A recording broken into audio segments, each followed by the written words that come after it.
Everyone, my name is Vijay Shri and electrical knowledge in Hindi channel में आप सभी का स्वागत है।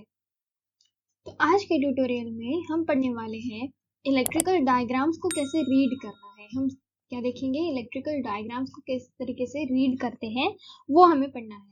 तो सबसे पहले अगर बात करें जो इलेक्ट्रिकल हमारे स्कीमेटिक्स होते हैं, इलेक्ट्रिकल स्कीमेटिक्स, ओके, तो उसके बारे में हमें देखना है।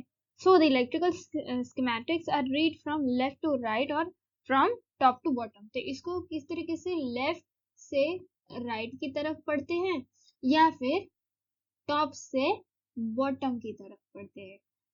ओके, या तो इस तरीके से पढ़ते हैं या तो इस तरीके से पढ़ते हैं। Okay, so this is important to get it right as the signal direction indicates the flow of the current in the circuit. It is then easy for a user to understand when there is a change in the course of the circuit. क्या बोला गया है कि ये important है इस चीज को देखना कि जैसे ही सिग्नल जो है इंडिकेट करता है हमारे करंट का फ्लो जो है इंडिकेट करता है ओके सर्किट में, वैसे ही हमें इस तरीके का सिग्नल जो है वो आइडेंटिफाई करना है और तब वो इजी हो जाता है यूजर के लिए अंडरस्टैंड करना कि वहां पे जो है करंट का चेंज प्रेजेंट है या फिर नहीं है। ओके, सो इसीलिए जो है हमें डायरेक्शन जो होती है करंट के फ्लो की डायरेक्शन पता होना बहुत जरूरी है, सो दैट हम पता कर सके कि इसमें कोई चेंजेस हो रहे हैं या नहीं हो रहे हैं। देन उसके बाद हमें देखना है electrical knowledge. So a number of varieties of schematic symbols exist for representing real devices और वायर्स इन अ सर्किट। हमें पता है इलेक्ट्रिकल सिस्टम में बहुत सारे जो है सिंबल्स होते हैं जिससे जो है हम पता कर सकते हैं कि ये इस पर्टिकुलर चीज में किस तरीके का इक्विपमेंट यूज किया गया है। ओके, सो दैट आइडिया आ जाए कि एग्जैक्टली कौन सा इक्विपमेंट लगा हुआ है हमारे सिस्टम में। वो सिंबल देखकर ही हम पहचान जाते हैं, पूरा का पूरा सिस्टम खुल के देखने की जरूरत हमें नहीं है। ओके, तो वो हम कैसे देखेंगे, वो स्कीमेटिक को रीड करके। तो रीड करने के लिए बहुत सारे सिंबल्स इलेक्ट्रिकल सिस्टम में बताए गए हैं, ओके, जो कि डिवाइसेस और वायर्स को वगैरह रिप्रेजेंट करते हैं। So the expertise to understand electrical diagrams and to be able to read them is a key, as a wrong reading of these details results in a wrong interpretation. तो अगर हमें knowledge अगर गलत है electrical का और electrical devices का कह सकते हैं, या फिर कोई वायरिंग डायग्राम्स है या कुछ भी है, जो भी सिंबल्स है उसके बारे में अगर नॉलेज हमारे पास गलत है तो हमारा इंटरप्रिटेशन भी गलत होगा, राइट। तो हमारा इंटरप्रिटेशन जो होगा उसके अकॉर्डिंग या जो भी हम अजम्पशन करेंगे या फिर जो भी हम हमारे कोई फ्यूचर प्लान्स होंगे या सिस्टम का हमें अगर कहीं पे भी कुछ इंस्टॉलेशन करना होगा तो क्या होगा, हमारा इंटरप्रिटेशन क्या होगा, रॉन्ग होगा। तो इसीलिए हमें परफेक्ट एक्यूरेट नॉलेज होना बहुत ही जरूरी होता है। इसीलिए हमें जो है पूरे के पूरे सिंबल्स वगैरह हो गए, सिंबल्स किसके, डिवाइसेस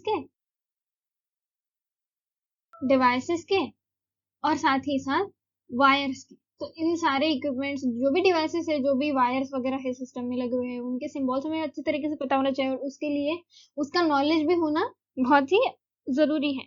सो स्ट्रेट लाइंस जो होती है वो क्या करती है, वायर का रिप्रेजेंटेशन करती है, राइट। और जो कि डिफरेंट डिफरेंट कनेक्शन के लिए यूज किए जाते हैं सर्किट में, और दिसमें includes bulb, switches etcetera.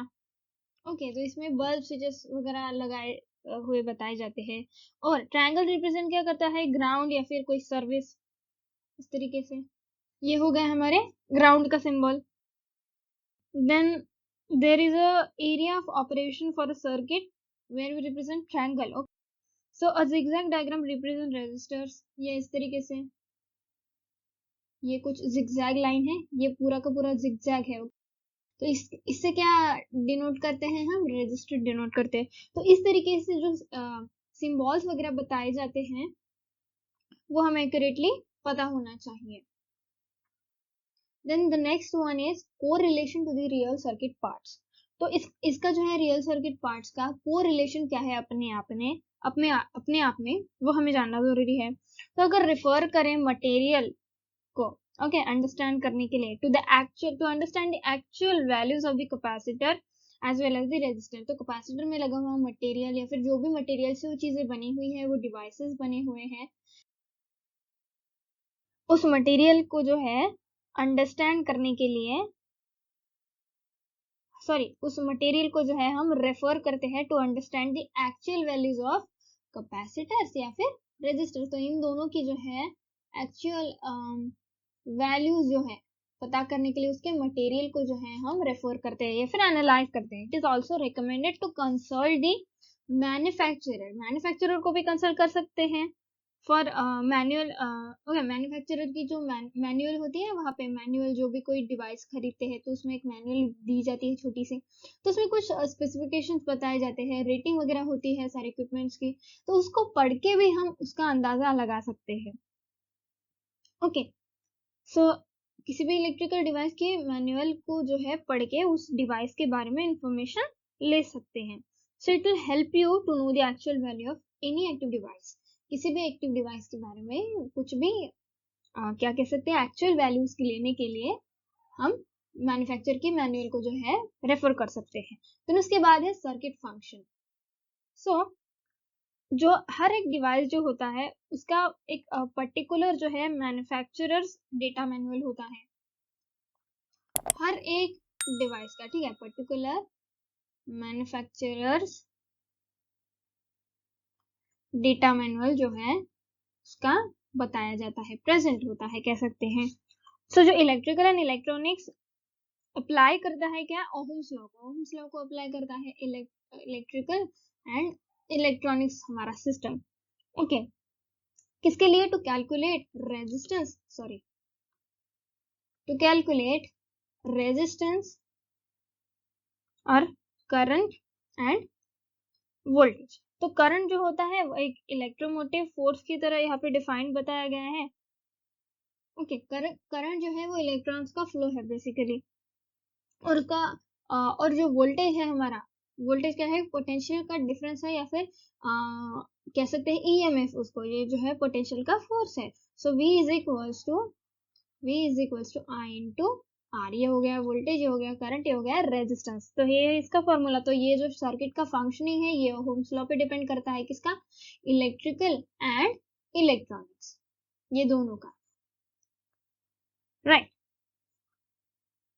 Then उसके बाद आता है फैमिलियराइजेशन विद एसआई यूनिट्स। अब जो एसआई यूनिट्स है हमारी, यानी कि जो इंटरनेशनल सिस्टम्स होते हैं, उसके लिए जो है यूज किए जाने वाले जो यूनिट्स होते हैं उसके उसके साथ जो है फैमिलियराइजेशन, यानी कि उसकी जान पहचान होना, अच्छा खासा उसके बारे में नॉलेज होना बहुत ही जरूरी होता है। So every discipline in science uses a standard chart, that is SI unit.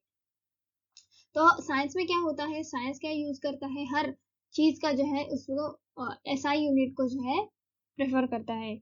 Science क्या करता है, यूज करता है इस एसआई यूनिट को, चाहे वो फिर किसी चीज का वजन अगर सपोज हमें काउंट करना हो तो हम क्या करते हैं, केजीज में उसको क्या कहते हैं, उसको वेट करते हैं, वेट हो गया केजीज में, या फिर ग्राम्स में कह सकते हैं, ग्राम्स, किलोग्राम्स। तो इस तरीके से हम उसको किलोज में वगैरह काउंट करते हैं। देन हो गया लिक्विड को अगर हमें काउंट करना है तो हम क्या करते हैं, लीटर में उसको काउंट करते हैं, लीटर में गिनते हैं, ठीक है।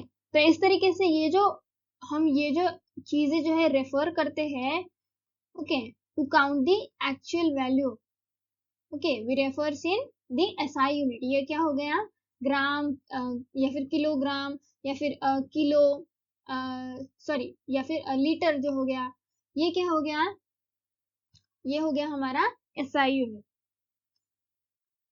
ओके, देन उसके बाद आता है पोलैरिटी। तो पोलैरिटी की क्या बात है कि कुछ सर्किट जो होते हैं उनमें क्या होती है, पोलैरिटी होती है, प्लस माइनस। ओके, बैटरीज अगर पकड़ ले, तो बैटरी को अगर पकड़ ले तो ये हो गया प्लस, ये हो गया माइनस, ये यहाँ पे जो है पॉइंट्स है, ये हो गया प्लस, ये हो गया माइनस। ओके, यहाँ पे कुछ लोड वगैरह लगा हुआ होता है। तो ये क्या करते हैं, पॉजिटिव चार्जेस और नेगेटिव चार्जेस को कैरी करने का काम करते हैं कुछ devices, positive and negative charges जो होते हैं उनको कैरी करने का काम करता है। So understanding the polarity is important, इसीलिए हमें क्या करना पड़ता है, पॉजिटिव एंड नेगेटिव पोलैरिटी जो होती है वो पता करने की जरूरत होती है। Okay, so you should always follow the law of like charges repel and unlike charges get attract. हमें पता है कि जो चार्जेस जो सिमिलर पोलैरिटी की होते हैं, अगर पॉजिटिव पॉजिटिव है तो वो क्या होंगे, रिपेल होंगे। ओके, और पॉजिटिव नेगेटिव है तो क्या होंगे, अट्रैक्ट होंगे। यानी कि अपोजिट पोलैरिटी अगर है तो क्या होंगे, अट्रैक्ट होंगे। अगर सिमिलर पोलैरिटी है तो क्या होंगे, रिपेल होंगे। सिमिलरली माइनस माइनस है तो भी क्या होंगे, रिपेल होंगे। ओके, माइनस प्लस है तब क्या होंगे, अट्रैक्ट होंगे। तो ये जो है लॉज रिपल्शन के और अट्रैक्शन के, ये भी हमें पता होना चाहिए। Okay, so most of the symbols have polarity signs included. Okay, it's easy to identify either terminal. तो इस रीजन से अगर पोलैरिटी, बहुत सारे डिवाइसेस में क्या होता है, पोलैरिटी जो होती है वो गिवन होती है, पोलैरिटी इज गिवन, तो इस हिसाब से हम क्या कर सकते हैं, टर्मिनल्स जो होते हैं ओके उनको आइडेंटिफाई करना बहुत ही इजी हो जाता है, क्योंकि हमें पता है कि कौन सा टर्मिनल कौन सी पोलैरिटी के साथ है। ओके, क्योंकि क्लियरली जो है मैनुअल पे दिख रहा है, तो या फिर सिंबल्स जो है यहाँ पे हमें गिवन है उस पे दिख रहा है, तो इस हिसाब से हम टर्मिनल जो है इजीली आइडेंटिफाई कर सकते हैं। ओके, तो कुछ इन सारी चीजों का जो है ध्यान रख के, पहले तो इलेक्ट्रिकल स्कीमेटिक्स के बारे में हमें पता होना चाहिए, देन इलेक्ट्रिकल नॉलेज होना चाहिए, देन कोर रिलेशन जो होता है रियल सर्किट पार्ट्स का उसके बारे में पता होना चाहिए, देन सर्किट की फंक्शनिंग के बारे में, और साथ ही साथ एसआई यूनिट्स के बारे में थोड़ा फैमिलियराइजेशन होना चाहिए। देन ये जो है लास्ट हमारा पोलैरिटी, तो पोलैरिटी के बारे में भी हमें थोड़ा ब्रीफ में जो है जानकारी इसके बारे में होनी चाहिए।